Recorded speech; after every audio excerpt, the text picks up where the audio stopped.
கோயிலின் நுழைவாயிலில் குறுக்காக இருக்கும் படிக்கட்டின் மேல் நின்று செல்லாமல் அதனை தாண்டி செல்ல வேண்டும் என்று பெரியவர்கள் கூறுகிறார்களே. ஏன் தெரியுமா? ஒரு கோயிலுக்குள் நுழையும் முன் முதலில் நமது பாதத்தை கழுவ வேண்டும். பின் கால், கை ஆகியவைகளை கழுவிய பின் சில துளிகளை எடுத்து தலையை சுற்றி வட்டமிட்டு தெளித்துக் கொள்ள வேண்டும். இதன் மூலம் நம் உடலை தயார்படுத்திக் கொண்டு முதலில் கோபுரத்தையும் அதில் உள்ள கலசங்களையும் பார்த்து வணங்க வேண்டும். பின்னர் வாயிற்காப்போர்கள் ஆன துவாரபாலகர்களின் அனுமதியை வாங்கிக் கொண்டு உள்ளே செல்ல வேண்டும். உள்ளே செல்லும் முன் அங்குள்ள வாயிற்படியை கடந்து செல்ல வேண்டும்.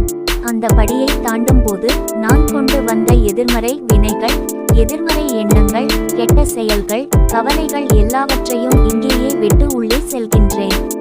இனி ஆண்டவனின் கருணையுடன் கூடிய ஆசீர்வாதமும் நேர்மறை நல்ல வினைகளுமே எனக்கு கிடைக்க வேண்டும் ஆண்டவா என்று கும்பிட்டவாறே அந்த படியை தாண்ட வேண்டும். அந்த படியின் மேல் நின்று கடந்தால் நாம் அவற்றை கூடவே உள்ளே எடுத்து செல்வதாக அர்த்தம். ஒரு கோயில் என்பது நாள் முழுவதும் கூறப்படும் மந்திரங்களாலும் நாதஸ்வரம், கெட்டி மேள சத்தங்களாலும் பேசப்படும் மங்களகரமான வார்த்தைகளாலும் முழுதும் நேர்மறை எண்ணங்களாலேயே நிரம்பியிருக்கும். எனவேதான் கோயிலுக்கு சென்று அந்த நேர்மறை எண்ணங்களை பெற்று உயர்வுடன் வாழுங்கள் என்று வாழ்த்துகிறோம்.